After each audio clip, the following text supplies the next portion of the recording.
Chase On by Rick Tobin. Not one of your better ideas, Inky. My yelling echoed against the reinforced beams and lines of ready ships stored in Launch 5. I shook my head as Enrique Chase On selected and boarded a starcraft alone from the space station's shuttle bay, or should I say, stolen. His reputation as a daring Latino space explorer would only grow and spread after such bravado. By order, the hangar remained a bone-chilling cold. Even with that, odors of toasty re-entry metal plates filled my mouth with acrid filth. Can't help it. Gotta have that last chevron. Only 3 other Cosmos got a selfie there. That's rare company, Mayfield. Inky used my last name when he wanted to make a point that he was a commander while I remained a shuttle captain, simply babysitting robots transporting VIPs and medical supplies between worlds. How do I explain this to Central? They'll pull your bars, maybe even put you on a prison planet when you get back. If you do. How can one photo be that important? I pulled up my synth suit sleeve, revealing burn scars from an engine test backfire for interdimensional jumps that caught me off guard when I was first out of the academy. My grisly reminder itched with a crawling pain when bad events were in the wind. Commander, AS-134 is still off limits, even to the Emperor. Every alien race we've met avoids it. Those 3 you admire in the Hall of Records have no graves or memorials. We only show their last grainy photos. No doubt standing that close to a black hole with all the stars imploding with their bursting arrays behind you. The comet circling and dying in that pit's dark blue halo, framed by the double pink nebulae ionic waterfalls. Fabulous, I get it. But it's a suicide run, Inky. You've got decades of adventure ahead. Why now? You have everything other pilots dream of in our empire.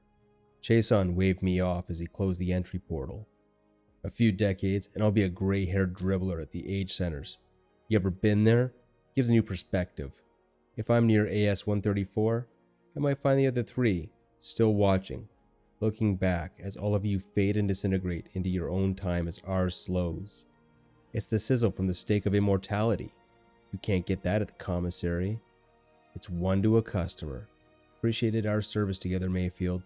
You're a good sort. You'll move up. Don't hold back. Grab wild and wonderful things that come along, and they will. Make your life a flame, not a sputter. With that, Chacon closed the door.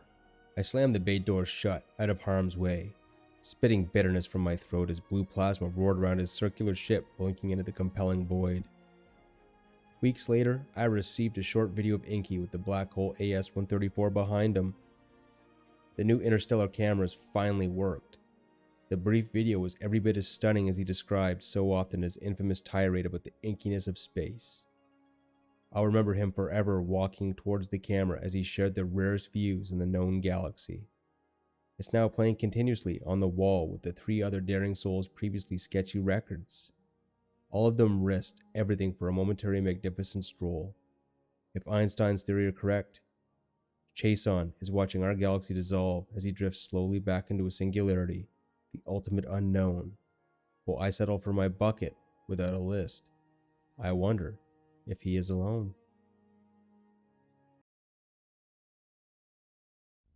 Nailed by JT Heyman. My cell door opened, revealing a woman dressed in all gray. I was dead.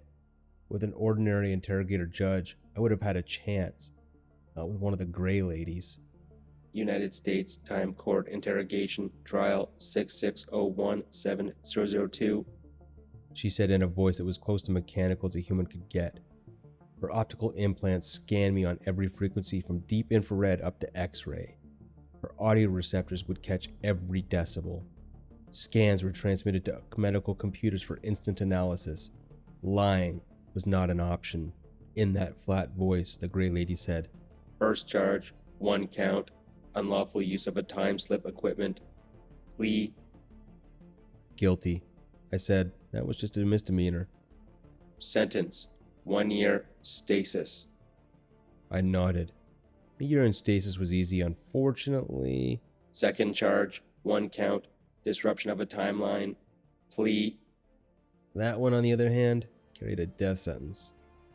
"Guilty." "Felony or misdemeanor." I was confused. Since when was screwing with the timeline a misdemeanor? I don't understand. Pursuant to Temporal Law 2051-C-9, disruption of a timeline is a felony if resultant temporal shockwave would reset current time-space without intervention. Amendment 507 specifies that if a disruption results in an action that is consistent with recorded history, said offense is reduced to a misdemeanor. Penalties appropriate to a reduced charge, felony or misdemeanor. I don't know, I said. I don't know. Suddenly realizing if the law had changed, I might get out of this alive. Testify. Events of recent timeline incursion. Well, it was a standard job. Time slip into the past, grab something ordinary that no one would miss, time slip out again, no one gets hurt. Testify. Nature of disruption. It was like this. My clients, the Association for Recreation of Chivalry. The gray lady interjected. ARCC, continue. ARCC, right. You see, these guys in the ARCC said they were going to recreate a jousting tournament. They paid me to go back and get something authentic to give the participants a thrill. They said no one would miss a cask of genuine medieval horseshoe nails. Anyway, I found the nails, gave a bushel of oranges to the guy who had them. They were seedless oranges, and there's no way he could have planted them. Time-space coordinates. 11th century, France, somewhere on the northern coast. The gray lady paused, accessing the relevant historical data. Analysis complete. Second charge, 1 count, disruption of a timeline, misdemeanor, sentence, 5 years, stasis. I breathed a sigh of relief, but I couldn't stop myself from asking. By the way, how could a couple of nails disrupt the timeline? The gray lady looked at me and said, the displaced cask of nails was intended for the cavalry of William of Normandy. Historical records confirm, unable to field his full cavalry, he was defeated at Hastings, England, in 1066. Interrogation trial 66017002 complete. The time court of His Imperial Majesty Harold the 26th is adjourned. Beaming by Duncan Shields. The sentence was passed. The switch was flipped on the transporter, and Cable's protests were cut off mid-scream. The concrete block fused with his head. The first transporter accident had taught us a valuable lesson about the covalency bonds between atoms. We already knew it was the strongest force in the universe. To disrupt even a few of those bonds released the power and destructive energy of an atomic bomb.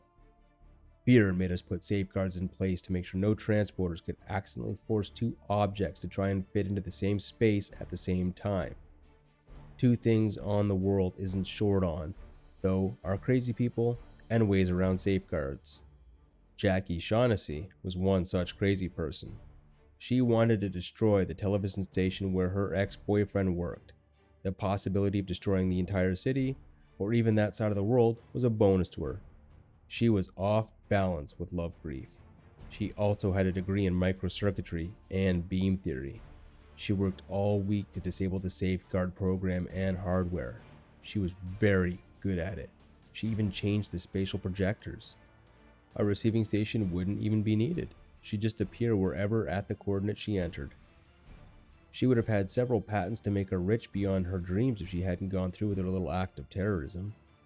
On the Friday of 9th December, she set the coordinates, stepped onto the pad, and pressed a remote control. With tears in her eyes, she disappeared from her apartment on the south side of Brooklyn. Her molecules flew through space and reassembled in the wall of her ex-boyfriend's office. There was a mild jostling at an atomic level, but nothing happened other than that. Her ex-boyfriend looked up from his morning coffee to see two tips of two shoes, an arm in a pink sweater, most of a breast, and a cascade of hair protruding from his wall. He dropped his coffee cup and shouted. He screamed louder when he recognized the sweater. When he ran over to the grisly find, he grabbed the hand that was hanging from the wall. It grabbed him back. There was no way to undo what she had done. That section of the wall with her embedded in it is still in a sub-basement of a government facility. No part of her head is exposed, so the only way to communicate with her is by touching her hand. The part of her that are exposed still gets older. She can still breathe somehow, and she's kept alive intravenously. This little accident became the basis for the Shaughnessy punishment. Caleb Johnson was convicted of crimes against humanity 2 decades later and sentenced to the Shaughnessy punishment. He hung limply between the arms of the bailiffs, his head encased in a cube of concrete for the rest of his natural life. He'd be fed through an IV and kept alive at the state's discretion. Babel by Robert Niescler. We didn't know what to think when we first saw it. The case, shiny as a mirror, surviving down in the bottom of the ocean God knows only how long, resting in the shadow of some strange underwater mountain. We had never seen anything like it. I caressed the rectangular box gently, searching for a button, a clip, any sort of seam that might signify a way to reveal the contents inside. Finding nothing, I placed it back down on my desk and sighed. 3 days, and still no luck. Our submersible only had a few days worth of fuel left, and it'd be months before we'd be able to return. I looked out at the inky blackness of the ocean floor, at the ominous jagged mountain reaching up towards the deep blue ocean sky, and placed my palm flat on the case, expecting to feel the chill of metal on flesh, but instead, a very warm tingle began to crawl through my fingers. My eyes shot down at the case and found it had begun to glow red, like heated metal.